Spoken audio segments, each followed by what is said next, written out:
Mainit na balita, ibinasura ng San Juan Regional Trial Court ang hiling na temporary restraining order ni Senador Jingo Estrada laban kay dating DPWH Bulacan 1st District Assistant Engineer Bryce Hernandez. Ayon yan sa abogado ni Hernandez na si Attorney Ernest Levanza sa isang mensahe sa GMA News Online.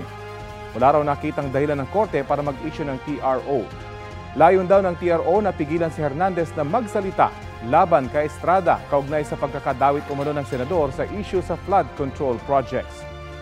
Sa pagdinig ng House Infrastructure Committee, sinabi ni Hernandez na nagbaba ng 355 million pesos na halaga ng proyekto sa Bulacan si Estrada ngayong 2025. 30% anya ang commitment para sa senador. Ilang beses na itinanggi ni Estrada ang mga sinabi ni Hernandez. Sinusubukan pa ng GMA Integrated News na kunan ng bagong pahayag si Estrada kaugnay sa ibinasura niyang hiling.